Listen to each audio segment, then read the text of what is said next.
The billionaire CEO swore never to love, until one night made him break all his rules. Hello, let's start another beautiful story. Welcome to my channel. Don't forget to like the video and subscribe to the channel. Let's go. The 52nd floor of Crawford Tower stood silent as a tomb at 9 p.m., save for the steady rhythm of fingers striking keyboard keys. Matt Crawford's office, a masterpiece of glass and steel overlooking Manhattan's glittering skyline, was exactly as he preferred. It, pristine, controlled, and utterly predictable. He paused, his typing, steel-gray eyes fixed on the quarterly projections illuminating his screen.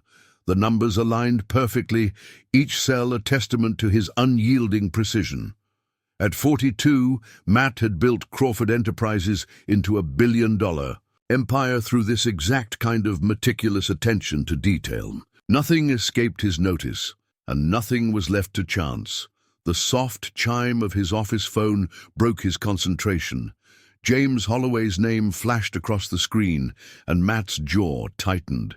His oldest friend and business partner had been unusually persistent lately about getting him to live a little, as he put it. Working late again, James's voice carried its usual mix of amusement and exasperation. "Some of us still remember what that means," Matt replied, his attention already drifting back to the spreadsheet. "Listen, I need a favor." Something in James's tone made Matt pause. "The Children's Literary Foundation is hosting their annual fundraiser tomorrow night. My wife's down with the flu and I can't go alone. It'll look terrible for the company." Matt's fingers drummed against his desk. "Send Richardson from PR. He's good with these things." "Richardson's in Chicago." James paused. "Matt, you're the face of Crawford Enterprises. These people are expecting to see you. 2 hours, tops. You show up, write a check, shake some hands. I have work to do." "You always have work to do." James's voice softened. "When was the last time you left that office before midnight? When was the last time you did anything that wasn't scheduled within an inch of its life?" Matt's gaze drifted to the framed photograph on his desk. The only personal item in the entire office. In it, a much younger version of himself stood between his parents at his college graduation. His father's smile didn't reach his eyes. His mother's hand was tensed on Matt's shoulder. 3 months later, the truth about his father's second family would come out, and his mother's carefully maintained world would crumble to dust. "Fine," Matt said abruptly, surprising even himself. 2 hours, not a minute more. "You won't regret it," James replied, poorly concealing his triumph. Matt hung up without responding, his attention caught by his reflection in the window. The man staring back at him was impeccably put together in a tailored charcoal suit, not a hair out of place. Everything about him projected strength, control, success. It was an image he'd spent decades perfecting. He remembered the day he'd made his vow, standing in the ruins of his childhood home as his mother packed her things, her hands shaking so badly she could barely fold her clothes. Love had destroyed her, had destroyed them both. That day, he'd promised himself he would never be so foolish, so weak. The memory tightened his chest, and Matt forced it away with practiced efficiency. Emotions were messy, unpredictable things. They had no place in his carefully ordered world.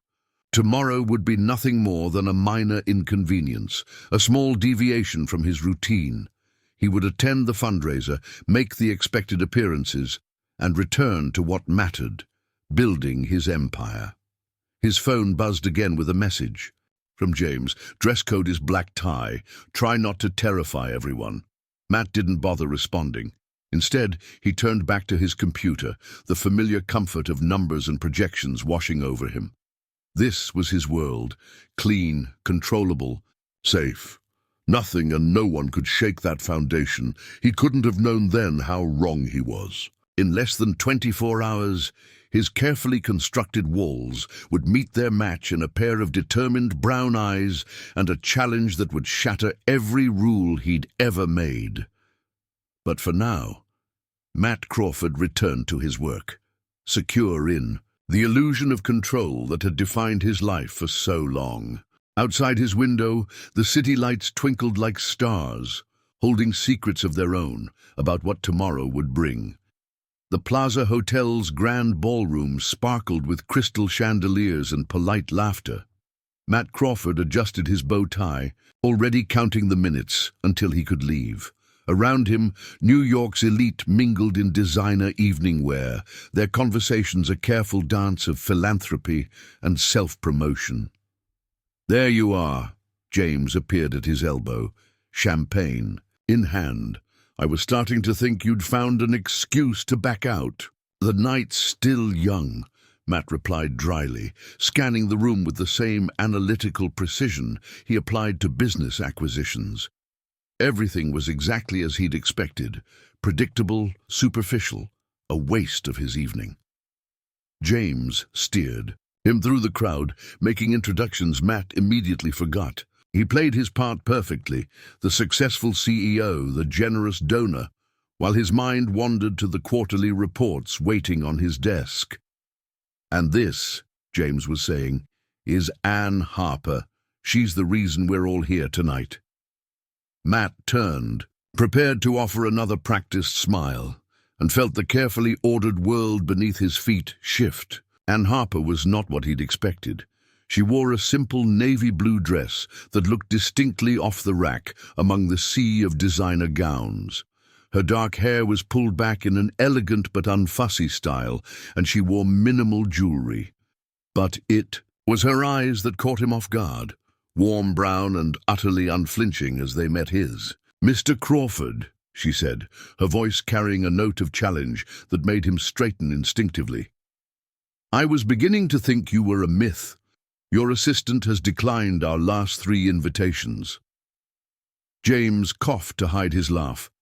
Matt found himself oddly thrown off balance. "I've been busy. Yes, I imagine running the world leaves little time for children's literacy." Her smile was sweet, but her words had an edge.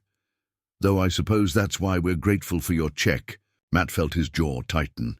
He was used to people either fawning over him or fearing him. This quiet defiance was unsettling. "You seem to have formed quite an opinion of me, Ms. Harper." "Oh, I've done my research." She took a sip of champagne, studying him over the rim of her glass. "Crawford Enterprises has acquired 6 independent bookstores in the past year. All of them have been converted into luxury boutiques or coffee shops. The market evolves. Businesses either adapt or die." The words came automatically, but they felt strangely hollow under her steady gaze. "Is that what you tell yourself?" She set her glass down. "That you're just following market forces when you replace neighborhood bookstores with overpriced coffee shops?" "Anne," James interjected nervously, "maybe we should—" "No, please." Matt stepped closer, drawn into the confrontation, despite himself. "I'd love to hear Ms. Harper's business advice. Tell me, how is your bookstore doing in this evolving market?" A flash of something, pain, determination, crossed her face. "We're holding our own. Some of us believe there are things more valuable than profit margins, Mr. Crawford." "And how's that working out for you?" "Better than you might think." She lifted her chin. "We just launched a literacy program for underprivileged kids. 15 of them learned to read this year. I suppose that's a different kind of profit." Matt opened his mouth to respond, but found himself without words. There was something in the quiet pride of her voice that made his usual retorts feel small and mean. "If you'll excuse me," Anne said, "I should mingle with people who care about our cause." She turned to James with a genuine smile. "Thank you for your continued support, James. At least some of Crawford Enterprises has a heart." She walked away, leaving Matt staring after her. He couldn't remember the last time anyone had dismissed him so completely. "Well," James said, failing to hide his amusement, "that was interesting." Matt grabbed a fresh drink from a passing waiter. "She's naive. The world doesn't run on good intentions." "No?" James watched his friend carefully. You seem rattled. Don't be ridiculous. But Matt's eyes followed Anne across the room, watching as she laughed with a group of children who'd been brought to the event. Her whole face transformed when she smiled. Real smiles, not the practiced ones that filled this room. "She's single, you know," James said casually. Matt tore his gaze away. "I'm not interested." "Of course not. That's why you haven't taken your eyes off her for the past 5 minutes. I have a company to run. And yet here you are, watching a woman who clearly can't stand you." James clapped him on the shoulder. "Maybe that's exactly what you need." Matt didn't respond. Across the room, Anne was kneeling down to speak to a small girl clutching a book. There was something about the gentleness of the gesture, the complete lack of pretense, that made his chest tight. He checked his watch, desperate for the excuse. 2 hours are up, I'm leaving. Already? But the fun's just starting. Matt straightened his jacket, rebuilding his walls brick by brick. "I have work to do." He left without saying goodbye to anyone, telling himself he was imagining the weight of brown eyes following his retreat. In the back of his town car, he loosened his bow tie and tried to focus on tomorrow's meetings, but his mind kept drifting to the way Anne Harper had looked at him, not with fear or admiration, but with disappointment, as if she'd expected better. It was unsettling. It was infuriating. It was impossible to forget. Anne Harper's bookstore, Turning Pages, was quiet in the early morning light. She moved between the shelves, running her fingers along worn spines as she completed her opening. Routine, the smell of old books and fresh coffee from the small reading nook filled the air, bringing its usual sense of comfort. But today, something felt off. She paused at the front window, adjusting a display of children's classics. Her reflections stared back at her, and for a moment she saw herself as she'd been last night, standing up to Matt Crawford, of all people. The memory made her stomach twist. "Earth to Anne!" Clara Dawson's voice cut through her thoughts. Her best friend stood in the doorway, 2 coffee cups in hand. "You've been rearranging those books for 10 minutes. Anne accepted the coffee gratefully. "I'm just distracted." "By a certain arrogant billionaire, perhaps?" Clara's eyes sparkled with interest.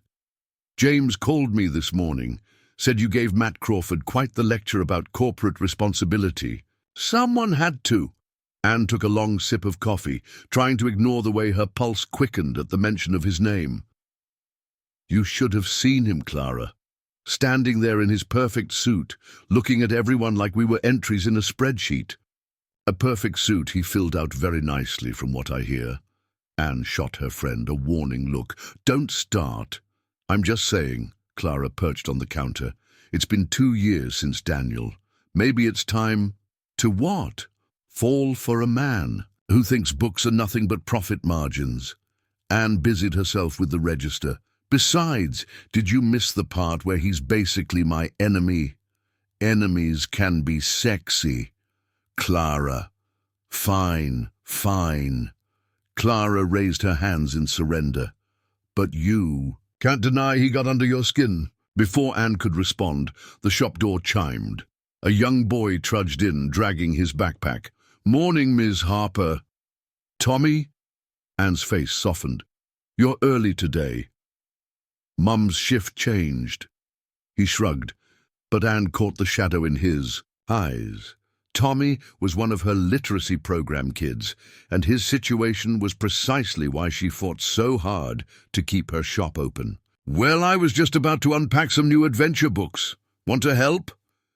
His face lit up, and Anne led him to the back room, shooting Clara a meaningful look.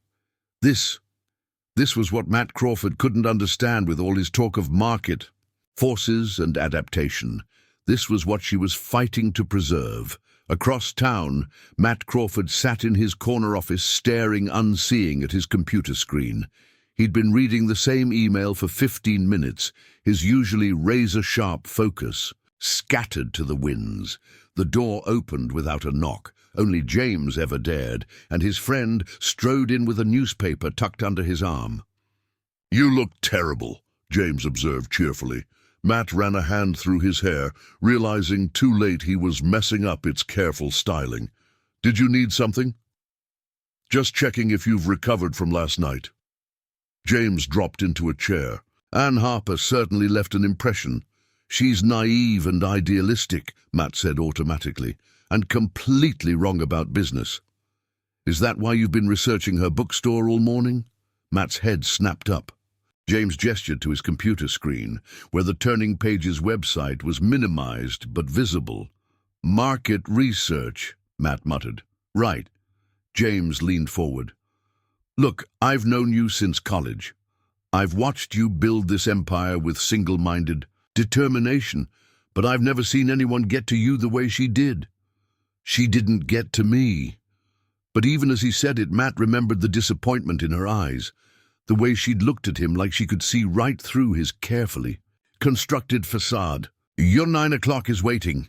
His assistant's voice came through the intercom. Matt straightened his tie, grateful for the interruption. We're done here. Sure we are. James stood, dropping the newspaper on his desk. By the way, page 6. Apparently, someone caught your little confrontation on camera. Matt waited until James left before grabbing the paper. There it was, a photo of him and Anne, caught in mid-argument. He looked cold and imposing as usual. But Anne, the photographer, had captured her with her chin lifted, eyes blazing with conviction. She looked beautiful and fierce and absolutely infuriating. He shoved the paper into his drawer and buzzed his assistant. Get me everything you can find on Turning Pages bookstore. Financial records, property values, everything. Right away, Mr. Crawford. He told himself it was just business, that he needed to understand his opposition, but he couldn't quite explain why his heart was racing, or why he couldn't forget the way she'd knelt down to speak to that child, showing a gentleness that made his chest ache with something he couldn't name. His phone buzzed with a text from James. For someone who's not interested, you're doing an awful lot of research. Matt ignored it, but he couldn't ignore the truth that had been haunting him since last night. For the first time in years, his perfectly controlled world felt like it was spinning off its axis. And the most terrifying part was that some small, buried part of him wanted to let it spin. Rain pelted against the windows of Crawford Tower as Matt reviewed the folder on his desk. Financial statements, property assessments, and community impact reports for Turning Pages bookstore were spread before him like pieces of a puzzle he couldn't quite solve. The numbers told a clear story. The bookstore was struggling, not failing. Anne Harper was too clever for that, but operating on razor-thin margins. She'd mortgaged the building to fund her literacy programs, a decision that made him wince. In another 6 months, she'd have to refinance at a higher rate. Mr. Crawford? His assistant's voice crackled through the intercom.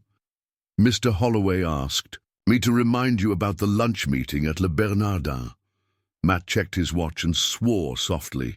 He'd lost track of time again, something that never happened before. Before her.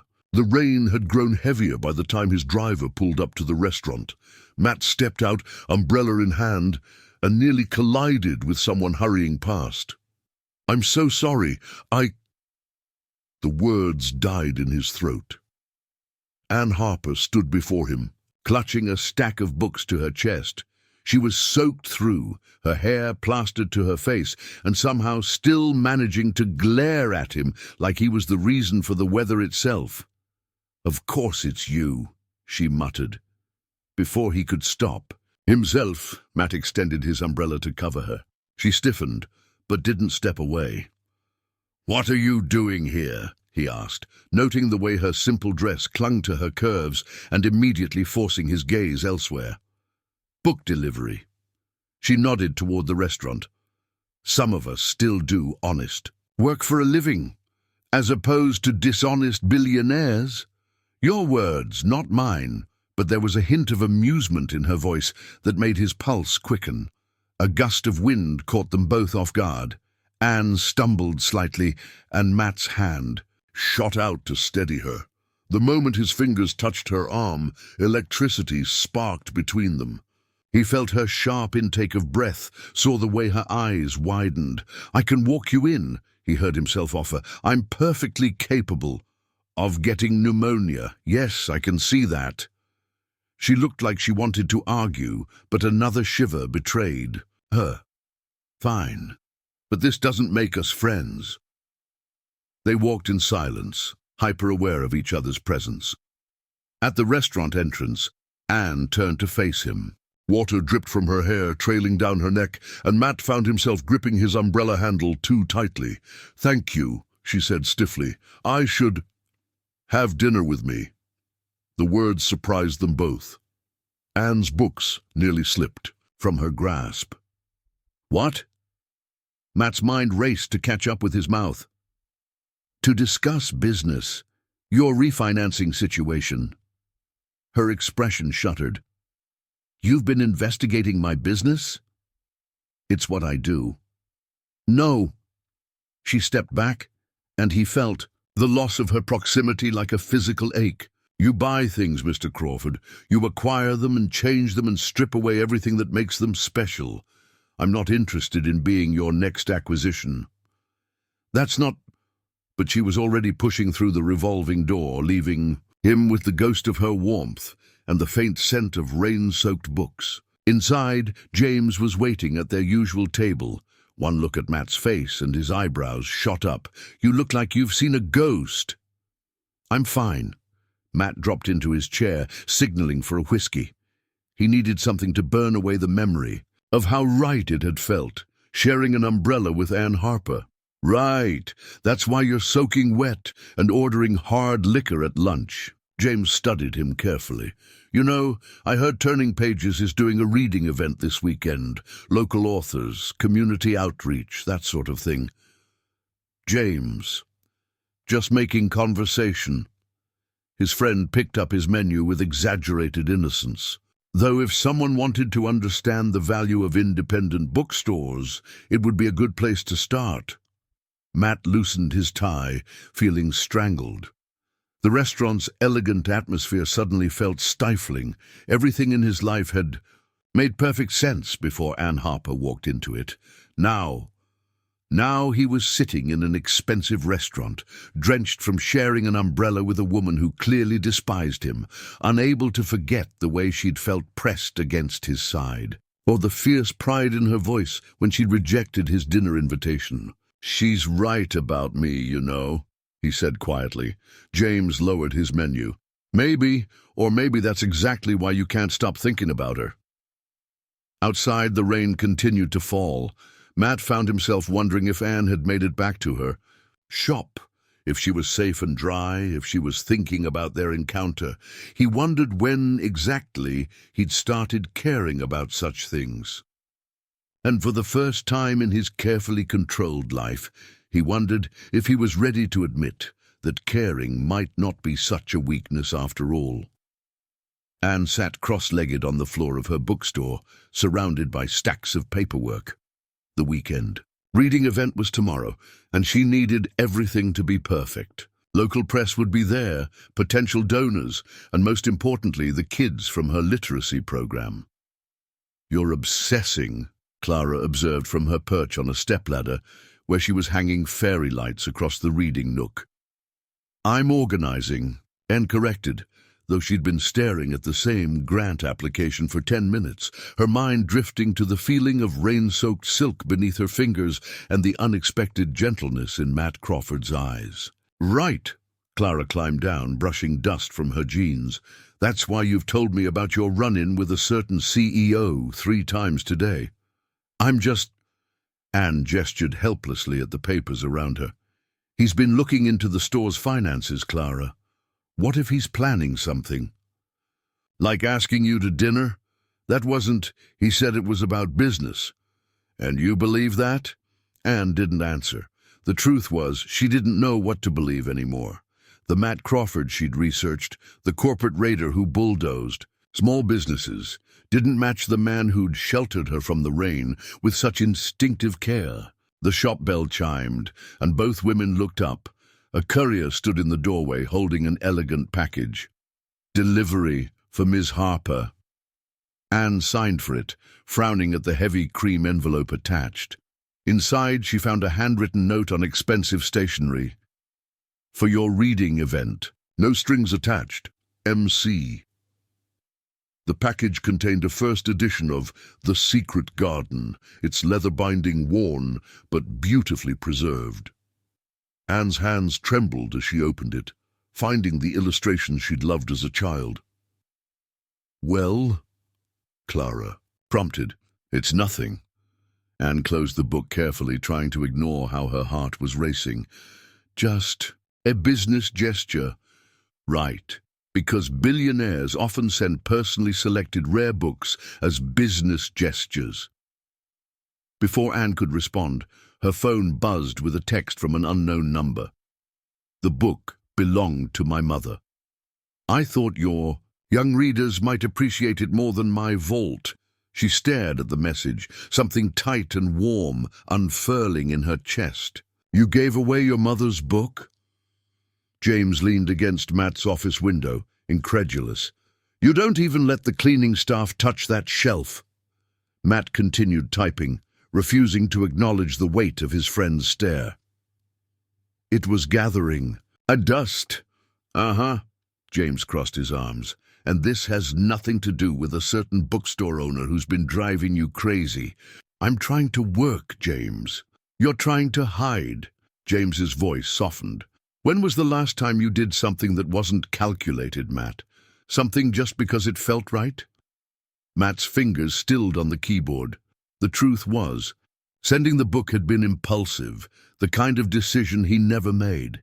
He'd spent hours afterwards staring at his phone, warring with himself over whether to text her. "The reading event is tomorrow," James continued casually.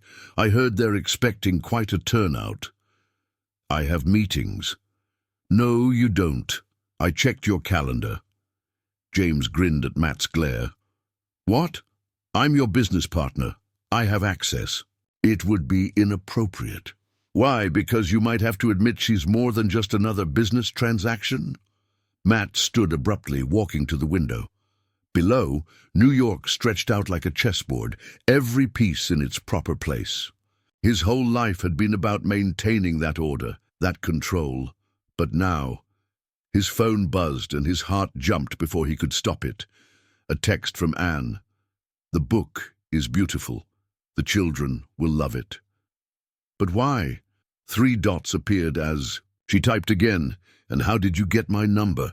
Matt found himself smiling despite everything. He could almost hear the suspicious tone in her voice, picture the way her eyes would narrow. "You know," James said quietly, "some things are worth the risk of losing control."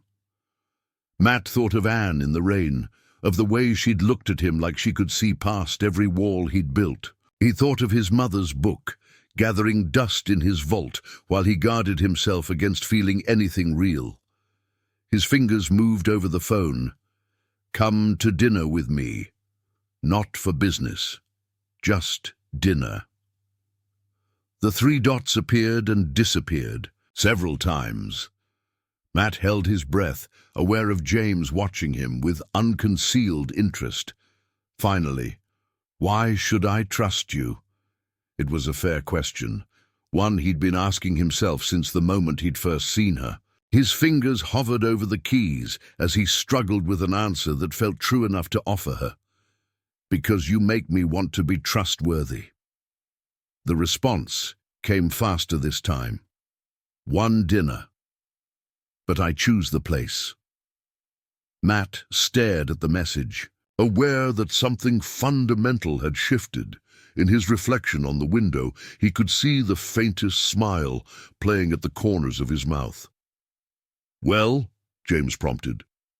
"I have to go," Matt said, already reaching for his coat. "I need to stop."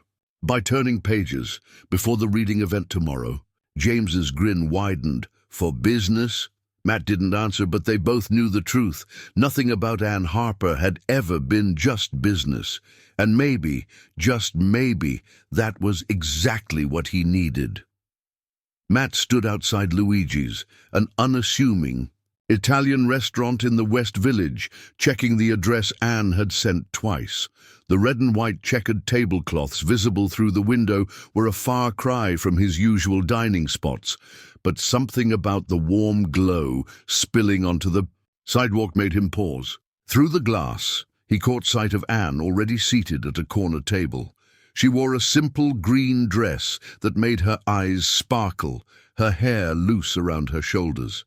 She was reading, of course, a worn paperback propped against the water. Glass. The sight of her so completely absorbed made his chest tighten. The bell above the door chimed as he entered. Anne looked up, and for a moment neither of them spoke. "No suit?" she finally asked, taking in his casual blazer and dark jeans. "I do own other clothes."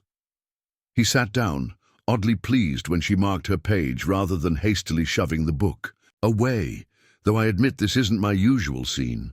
Too humble for the great Matt Crawford? Too honest. He gestured around them. No one here is trying to impress anyone. It's refreshing. Something in her expression softened. This was my parents' favorite place. Dad was a literature professor. Mom taught elementary school. They'd come here every Friday to grade papers and dream up ways to make their students fall in love with books. Were? Matt asked quietly, noting her use of past tense. Car accident, 3 years ago. She traced the pattern on the tablecloth. The store was their legacy. That's why I can't just let it become another coffee shop. Matt felt the weight of her words, understanding for the first time that the store wasn't just a business to her. It was a memorial, a promise kept. "Tell me about them," he found himself saying. Anne looked surprised, then thoughtful. Dad could quote Shakespeare at the drop of a hat. He used to say that stories were maps to the human heart. Mum, her smile turned wistful. She kept a jar of lollipops in her desk, said sugar made the hard words go down easier. "Is that why you started the literacy program?" "Partly." She studied him over her wine glass. "Your turn. Tell me something real." Matt's hand tightened on his own glass. "What do you want to know?" "Why did you really send me that book?" The question hung between them as their waiter arrived with steaming plates of pasta. Matt waited until they were alone again before answering. "My mother used to read it to me," he said slowly. "Before everything. She had this way of doing all the voices, making the garden come alive. After my father left, she packed away all the books, said stories were dangerous things. They made you believe in happy endings. And you agreed. I thought I did." He met her eyes. "Until I met someone who made me question everything I thought I knew." A blush crept up Anne's neck, but she held his gaze. "Careful, Mr. Crawford. That almost sounds like a feeling." "Maybe it is." He reached across the table, his fingers brushing hers. Would that be so terrible? The touch sent electricity through them both. Anne didn't pull away, but her voice was barely a whisper. "It would be complicated. I'm good with complicated." "Are you?" She turned her hand, letting their fingers intertwine. "Because I'm not going to change who I am or what I believe in." "I wouldn't want you to." The words came easily, surprising him with their truth. "Your conviction is compelling." "Just compelling?" "Infuriating, inspiring, beautiful." The last word slipped out before he could stop it. Anne's breath caught. The candlelight played across her face, making her eyes dance. "Matt!" The sound of his first name on her lips broke something loose in his chest. He leaned forward, drawn by an urgency he couldn't fight anymore. The crash of breaking glass shattered the moment. They jumped apart as a waiter rushed past, apologizing profusely for the dropped dishes. Anne let out a shaky laugh. "Maybe that's a sign." "I don't believe in signs." Matt's voice was rough. "I believe in choices." "And what choice are you making?" He looked at their still entwined hands, at the woman who'd stormed into his life and challenged every wall he'd built. I'm choosing to see where this goes. If you'll let me." Anne was quiet for a long moment. When she spoke, her voice held both warmth and warning. "This doesn't change anything about the store. If you're thinking you can charm your way into—" "Anne."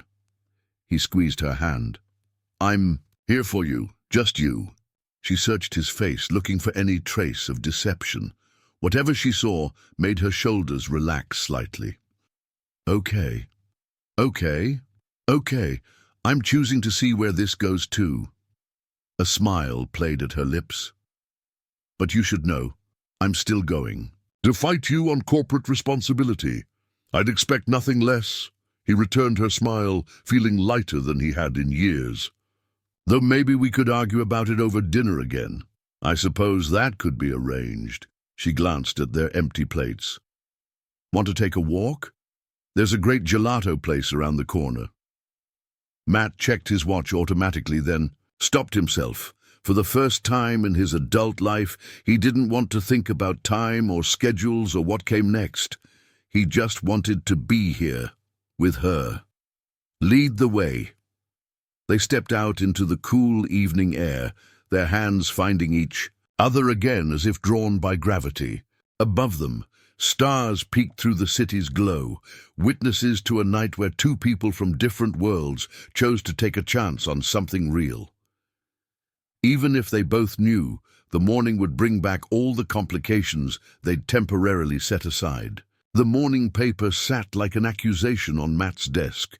The headline glared up at him: "Crawford Enterprises set to acquire Downtown Historic District." Below it, a photo showed the very block where Turning Pages stood, marked with proposed development plans he'd never approved.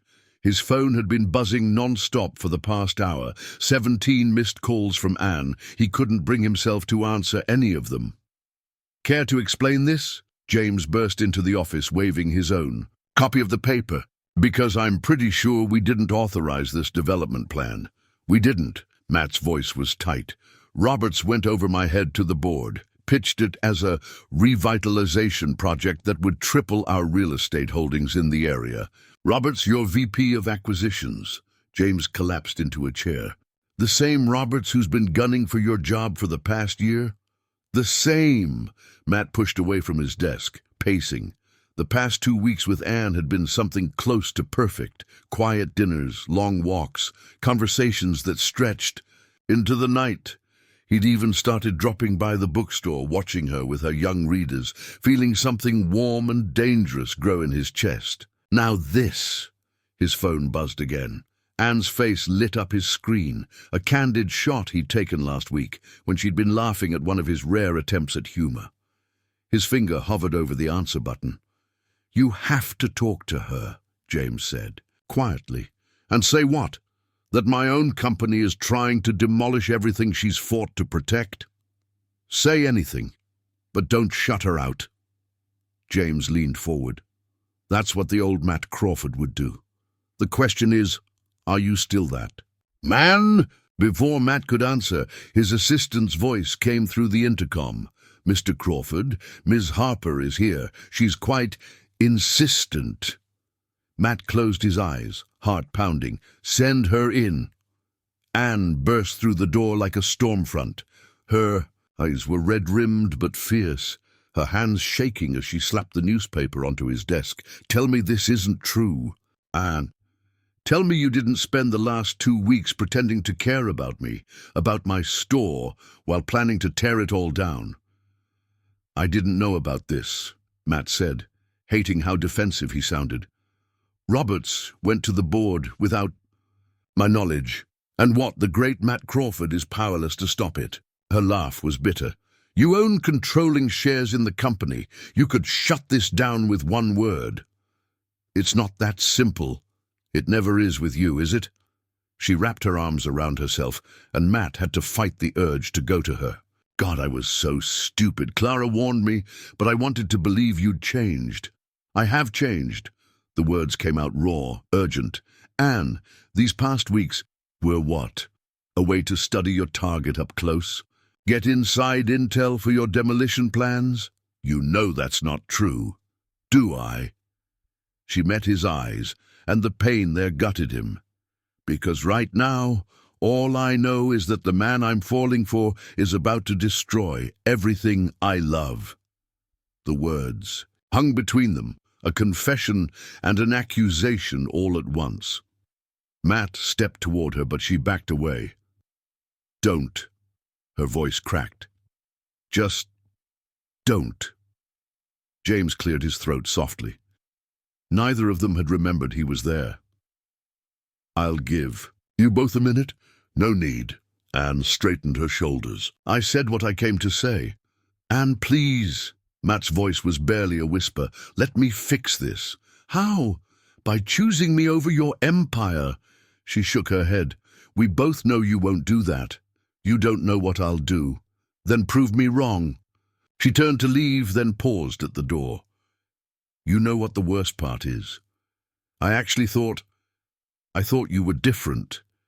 That maybe the real Matt Crawford was someone worth loving." She was gone before he could respond, leaving nothing but the echo of what might have been a confession and the scent of her perfume mingling with his regret. James returned, watching as Matt stood frozen, staring at the door. "Well," his friend prompted. "Get me everything on Robert's proposal, board minutes, financial projections, all of it." Matt's voice was steel. "And call legal. I want options on my desk within the hour." "Going to war with your own board over a bookstore?" James raised an eyebrow. "That doesn't sound like the Matt Crawford I know." Matt picked up the photo from his desk, the one of Anne laughing. "Maybe he's not who I want to be anymore." Outside his window, storm clouds gathered over Manhattan, matching the turbulence in his heart. For the first time in his life, Matt Crawford was facing a battle where winning might mean losing everything he'd built. And for the first time, he wasn't sure that price was too high to pay. 3 days after Anne walked out of his office, Matt sat in an emergency board meeting, his laptop open to a presentation he'd spent sleepless nights preparing. Around the massive mahogany table, 12 board members watched him with varying degrees of skepticism and surprise. "Let me get this straight." Gerald Roberts leaned forward, his smile sharp as a blade. "You want to cancel the downtown development project, our most profitable venture this quarter, to save a failing bookstore?" "No," Matt's voice was calm, belying the storm in his chest. "I want to transform our entire corporate development strategy. The bookstore is just the beginning." He clicked to the next slide, showing projected community impact statistics. "Our current model is outdated. We tear down neighborhoods, displace local businesses, and build luxury developments that price out existing residents. It's profitable in the short term, but it's unsustainable." "Unsustainable," Robert scoffed.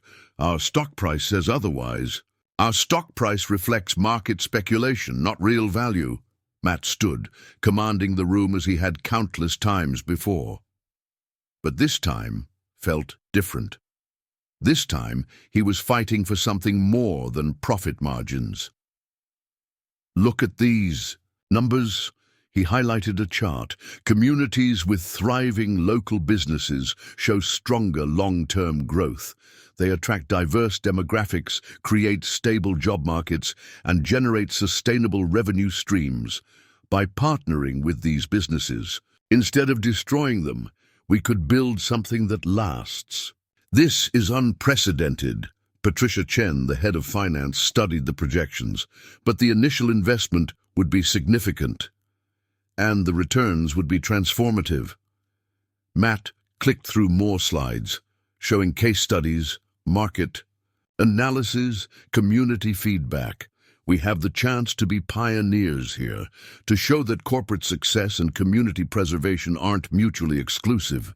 And this has nothing to do with your personal relationship with Anne Harper." Roberts's voice dripped with insinuation. The room fell silent. Matt felt every eye on him, waiting to see how he'd handle the accusation. "Miss Harper showed me what I should have seen years ago," he said finally. "That success built on destruction isn't success at all. It's just delayed failure." Pretty words, Roberts sneered, but this board has a fiduciary duty to our shareholders, which is exactly why we should do this. Matt pulled up his final slide, a comprehensive 5-year plan that would restructure Crawford Enterprises' entire approach to urban development. We're not just saving one bookstore, we're positioning ourselves as leaders in sustainable urban renewal. The press alone would be worth millions. The board members murmured among themselves, studying the numbers. Matt could see the moment the tide began to turn. Patricia Chen nodding thoughtfully, Richard Torres making notes, even old William Foster looking intrigued. I move to put it to a vote. James spoke up from his corner. All in favor of adopting Mr. Crawford's new development strategy? Hands rose slowly. 7, 8, 9 votes in favor. Roberts's face darkened as he realized he'd lost. Congratulations, he spat, gathering his papers. You've just thrown away years of proven success. For a romantic fantasy? No, Matt replied quietly. I finally figured out what real success looks like. The meeting adjourned, board members filing out with copies of Matt's proposal. James lingered behind, watching as his friend sank into his chair. That was quite a performance. It was the truth. Matt loosened his tie, feeling drained but lighter than he had in days. Everything she said about me, about the company, she was right, James. We've been so focused on acquiring things that we forgot about the people we're affecting. And now? Now I have to prove it wasn't just words. He pulled out his phone, looking at Anne's number. He hadn't tried calling since their confrontation, respecting her need for space. If she'll let me. Go to her, James said simply. Show her what you just showed us. Matt gathered his papers, his heart racing. The store closes at 8. I know, James smiled. I might have been keeping tabs on things, just in case. The drive to Turning Pages felt eternal. Matt rehearsed what he'd say, how he'd explain everything. But when he finally arrived, the store was dark. Through the window, he could see Anne sitting alone in her reading nook, surrounded by books, her face illuminated by a single lamp. She looked up at the sound of the bell, her expression guarded. We're closed. I know. Matt set his briefcase down. But I had to see you. Why? To tell me how much my property value will increase after you tear it down. To show you this. He pulled out the board presentation, laying it carefully on her counter. I just got the board to approve a complete overhaul of our development strategy. No more demolitions, no more displacement. We're going to work with communities, not against them. Anne stood slowly, disbelief warring with hope on her face. What are you saying? I'm saying you were right about everything. He took a step toward her, then another. About the store, about corporate responsibility, about me. I've spent my whole life building walls and calling it success. But you made me want to tear them down. Matt, her voice wavered. The store is safe, not just safe. We're going to help you expand the literacy program, renovate the building, whatever you need. But that's not why I'm here. Then why are you here? He crossed the remaining distance between them, close enough to see the tears gathering in her eyes. Because you said you were falling for me, and I need you to know that I've already fallen. Completely, terrifyingly, irreversibly fallen. Anne's breath caught. How can I trust this? Trust you? Because I just risked everything, my company, my reputation, everything I've built, to prove that you matter more. He reached for her hand, relief flooding him when she didn't pull away. Because for the first time in my life, I'm choosing love over control. I'm choosing you. She studied him for a long moment, searching his face. Then, slowly, she smiled. A real smile, the kind that had first made his heart skip a beat. Well, she whispered, I suppose that's worth a second chance. Matt pulled her close, feeling the last of his walls crumble as she melted into his embrace. Outside, the city hummed with life and possibility, while inside a small bookstore, Two people who had started as enemies found their way home in each other's arms. But in the shadows of Crawford Tower, Gerald Roberts sat in his office, plotting his revenge. The war wasn't over. It was just beginning. The morning headlines hit like precision strikes. Crawford Enterprises CEO's romance clouds business judgment. Investors question Crawford's leadership after policy reversal. Sources reveal Crawford's mystery woman behind company's shocking strategy shift. Matt stared at the articles spread across his desk, each one more damaging than the last. The worst was from the Wall Street Journal, a detailed exposé questioning his fitness to lead, complete with leaked board meeting minutes and anonymous quotes from concerned senior executives. His phone lit up with Anne's face. "Have you seen them?" "I'm looking at them now." He tried to keep his voice steady. "Are you okay?" "There are reporters outside the store." She sounded exhausted. "Someone leaked our private photos to the tabloids. They're calling me a gold digger, Matt, saying I seduced you to save my business." His fingers tightened on the phone. "Roberts." "What?" "Gerald Roberts, my VP of acquisitions. He's behind this." Matt stood, pacing his office. The board meeting details, the timing, the narrative. It's all designed to undermine my leadership and pressure the board to reverse their decision. Can he do that?" "He's trying." Matt paused at his window, watching a group of reporters gathering in front of Crawford Tower. "The stock's down 12%. Shareholders are demanding answers." "This is my fault." Anne's voice cracked. "If I hadn't pushed you to change everything—" "Don't!" Matt's tone was fierce. "This isn't your fault. You showed me what kind of man I want to be. Roberts is just showing me what kind of man I used to be." A commotion outside his office drew his attention. James burst in, looking grave. "Matt, we have a problem. Roberts called an emergency shareholder meeting. He's making a play for control of the board." "When?" "Tomorrow morning. He's been working the major shareholders for weeks, apparently. Playing up your emotional instability and reckless decision-making." Matt heard Anne's sharp intake of breath through the phone. "I'll call you back," he said softly. "Matt, wait." She hesitated. "Whatever happens, I love you." I should have said it before. His heart clenched. "I love you too, and I'm not giving up without a fight." After hanging up, he turned to James. "How bad is it?" "Bad." James dropped a thick folder on his desk. "Roberts has been methodically building his case. Every business decision you've made since meeting Anne, every change in strategy, he's spinning it all as evidence of compromised judgment." "He can't prove anything." "He doesn't have to. He just needs to create enough doubt to sway the shareholders." James ran a hand through his hair. "And he's good at it, Matt. Really good." Matt opened the folder, scanning the documents inside.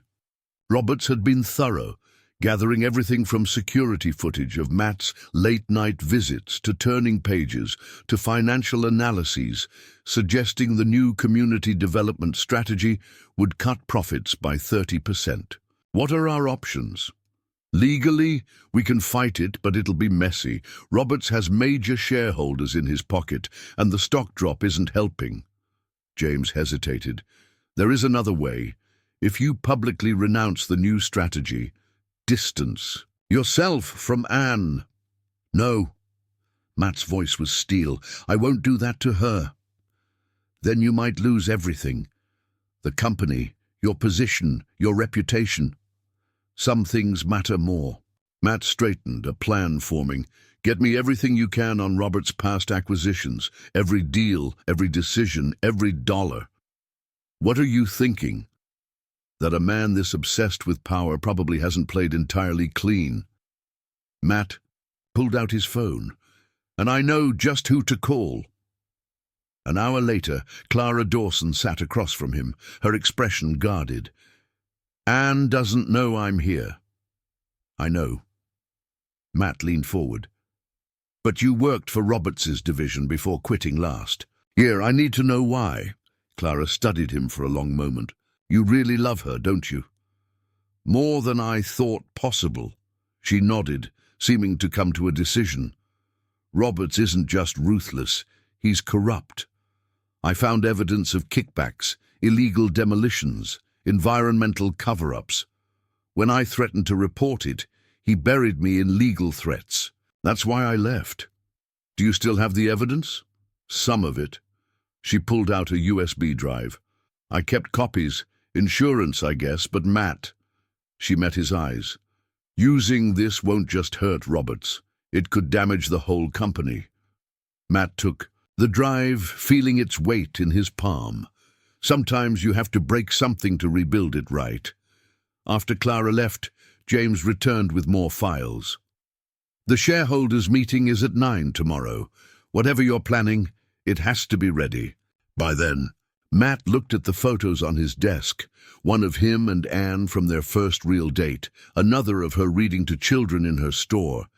Then he looked at the USB drive that could destroy everything he'd spent his life building. Call legal, he said finally, and get Anne on the phone. If we're going to war, we're doing it together. As night fell over New York, Matt Crawford prepared for the biggest battle of his life. But this time, he wasn't fighting for profit or power. He was fighting for love. And that made him more dangerous than Roberts could possibly imagine. The day, Crawford Enterprises' boardroom crackled with tension. Every seat was filled. Major shareholders, board members, and executives all gathered for what promised to be the most dramatic meeting in company history. Gerald Roberts sat near the head of the table, radiating smug confidence. Matt stood at the window, watching the morning sun glint off neighboring skyscrapers.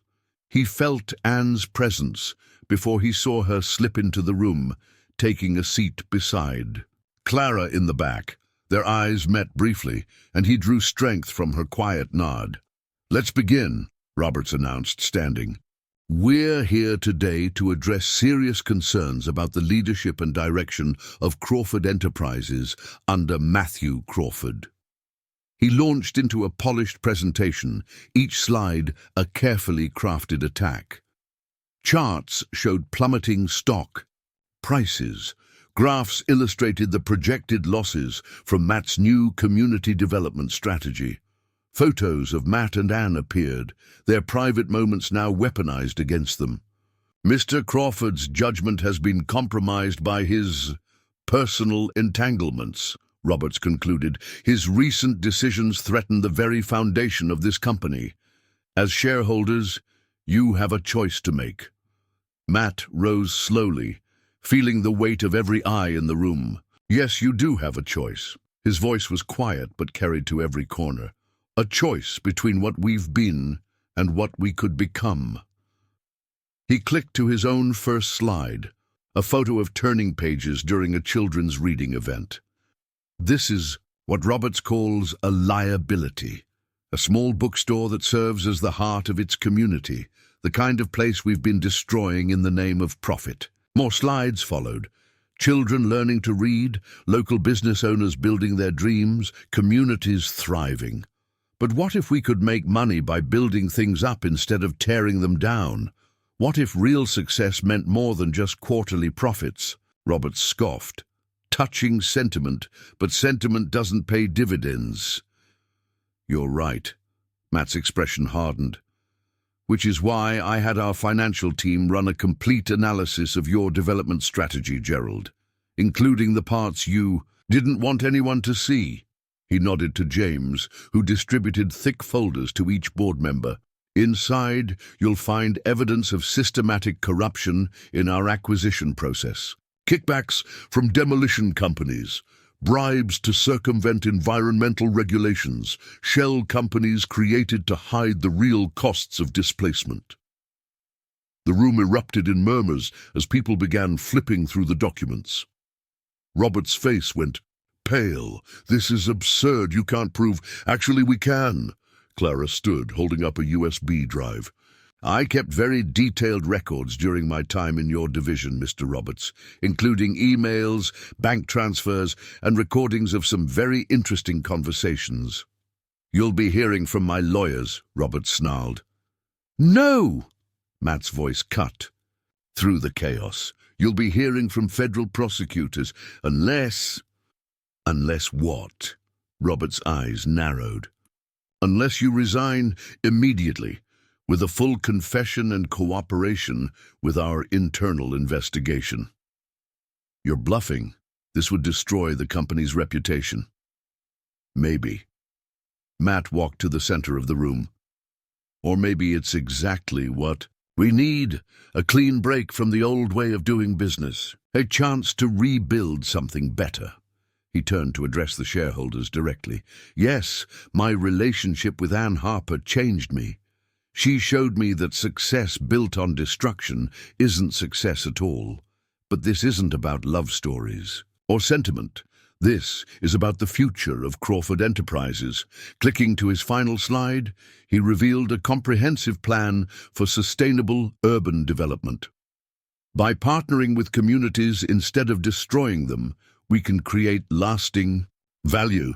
Real estate appreciation in areas with strong local businesses is triple that of generic luxury developments. Customer loyalty, positive press, reduced legal challenges, it all adds up to sustainable long-term growth. The room had gone quiet, shareholders studying the numbers with growing interest. The choice isn't between profit and principle, Matt continued. It's between short-term gains and long-term success, between being the company that tears things down or the one that helps build them up. He met Anne's eyes across the room, drawing strength from her presence. I choose to build. The question is, what do you choose? Roberts jumped up. This is emotional manipulation. He's trying to motion for an immediate vote, James interrupted, on both the leadership question and the new development strategy. The next few minutes were tense as votes were cast and counted. Matt stood perfectly still, feeling his heart pound. Anne moved to stand beside him, slipping her hand into his. Finally, Patricia Chen stood to announce the results. The shareholders have voted to maintain current leadership and approve the new development strategy. She paused. Additionally, they voted to accept Gerald Roberts' resignation, effective immediately. Roberts stormed out, but Matt hardly noticed. The room erupted in conversation as shareholders gathered around to discuss implementation details. But, for a moment, he and Anne existed in their own quiet bubble. You did it, she whispered. We did it. He squeezed her hand. You changed everything, Anne, not just for me, but for all the other small businesses we might have destroyed. She reached up to straighten his tie, her touch lingering. So what happens now? Matt looked around the boardroom, at James grinning broadly, at Clara discussing evidence with the legal team, at board members excitedly reviewing the new strategy.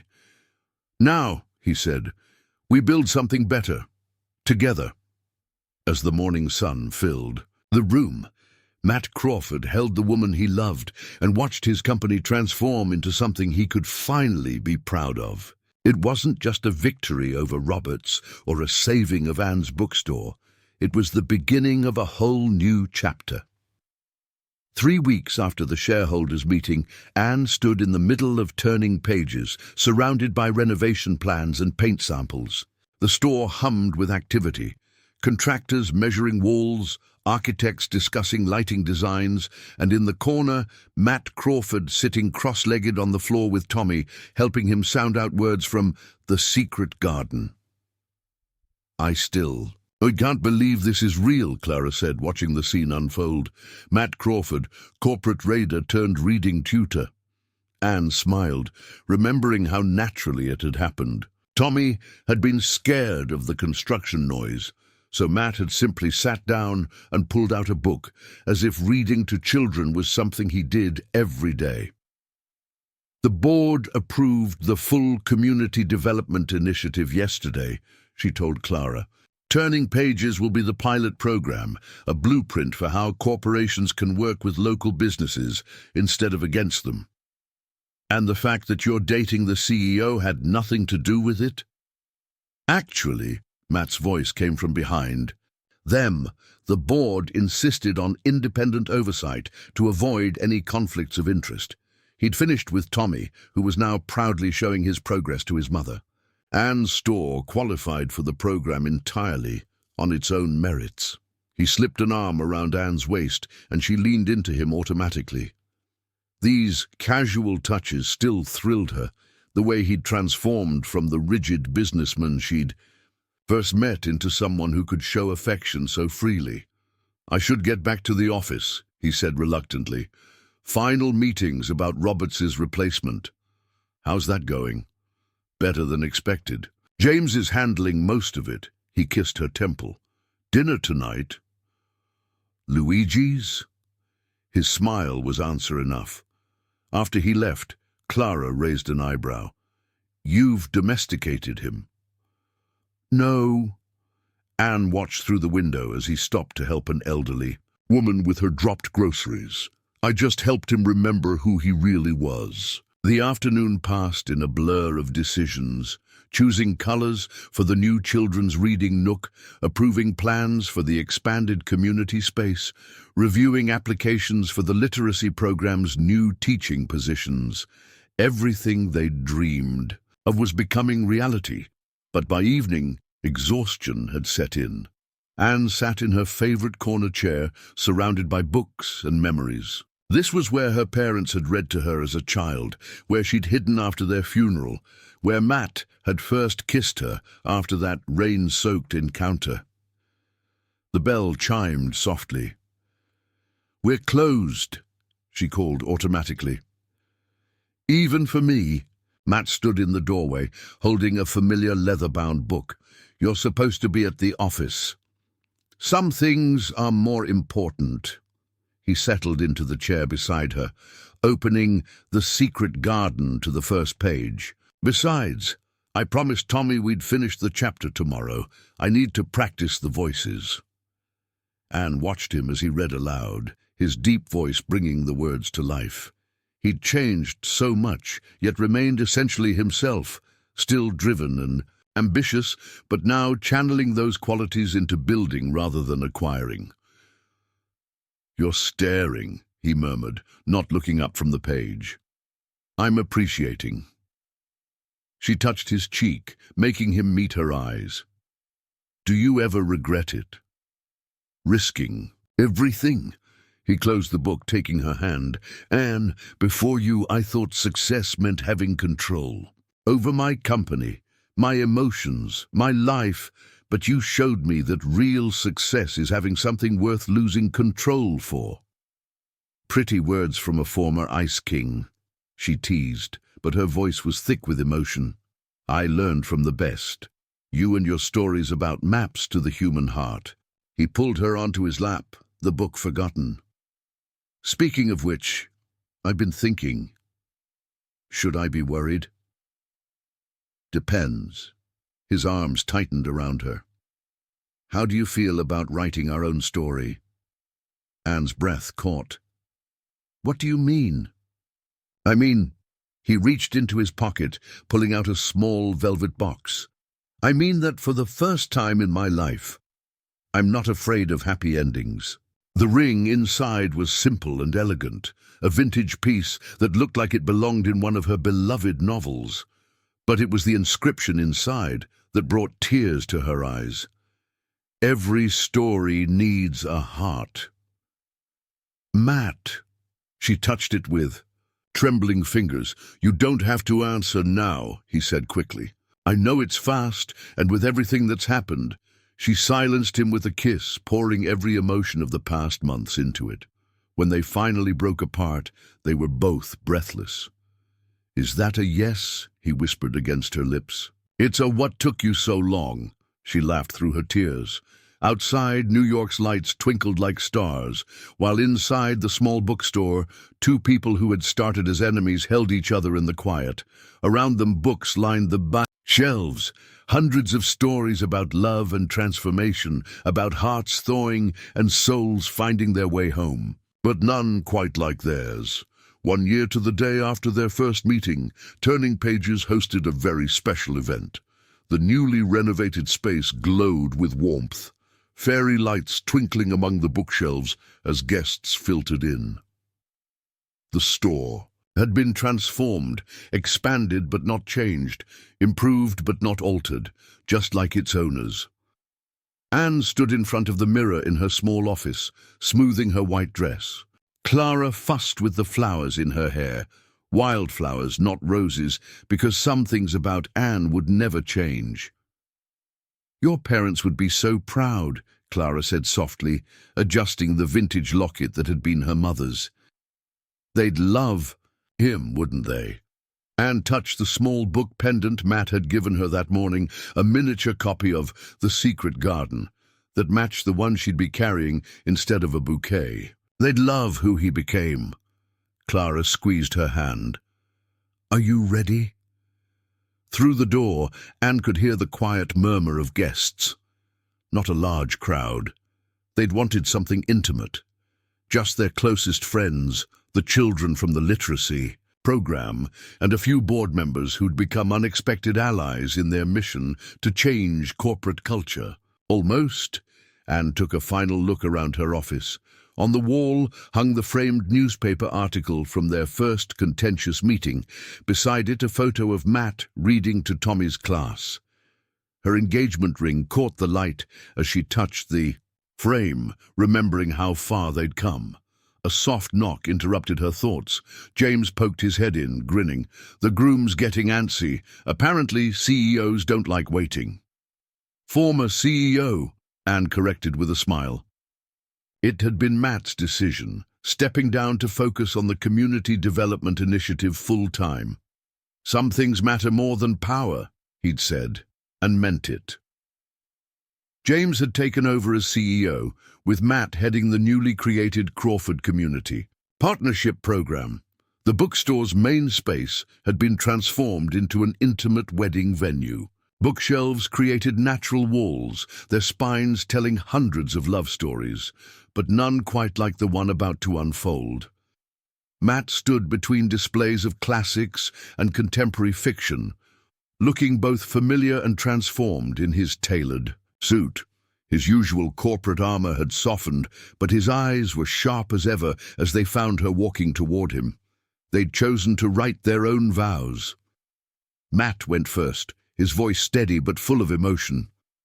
"Before you, I thought love was a weakness. I built my life around control, around walls so high even I couldn't see over them anymore. But you didn't try to break those walls down. You showed me a door I never knew existed." He took her hands in his, thumbs brushing over her knuckles. "You taught me that real strength isn't about what you can acquire or control. It's about what you're willing to risk losing. And I would risk everything every day to build this story with you." Anne blinked back tears as she began her own vows. "My parents used to say that books were maps to the human heart. I never truly understood that until I met you. Until I watched you discover your own heart, page by page, choice by choice." She squeezed his hands. "You didn't just save my store or change your company. You showed me that even the most guarded heart can learn to beat in time with another, that every ending can be a beginning if you're brave enough to turn the page." Tommy stepped forward with the rings, simple bands inscribed with words from their first shared book. "If you look the right way, you can see that the whole world is a garden." As they exchanged rings, Anne caught glimpses of their guests. Clara wiping away tears, James beaming proudly, the children from their literacy program watching with wide eyes. In the back, even Patricia Chen from the board was discreetly dabbing her eyes. "By the power vested in me," the officiant smiled, "I now pronounce you husband and wife." Their kiss was soft and sure, a promise of all the chapters yet to come. The reception that followed was perfectly them, catered by Luigi's, with books as centerpieces and reading nooks instead of a dance floor. Matt and Anne moved through the crowd together, their hands naturally finding each other as they talked with guests. Later, as evening fell, they stood in their favorite corner of the store. Above them, new skylights revealed the first stars appearing over Manhattan. "Happy?" Matt asked, his arms around her waist. Anne leaned back against his chest, just thinking about how different this all could have been. If you hadn't come to that fundraiser, if I hadn't challenged you, if I hadn't fallen in love with the one woman who wasn't impressed by my empire. She turned in his arms to face him. Do you miss it? The power, the control? No. His answer was immediate. I have something better now, something real. Through the window, they could see the lights of Crawford Tower in the distance. But it wasn't the empire they saw anymore. It was a reminder of how far they'd come, of walls transformed into bridges.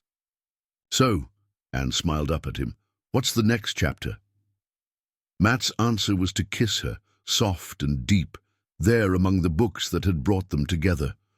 Around them, their guests celebrated, children read in corners, and New York sparkled like a story waiting to be told, because the best love stories, like the best books, don't end with happily ever after.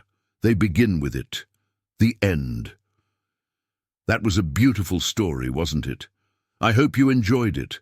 Please like the video and subscribe to the channel. Your collaboration is very important to me.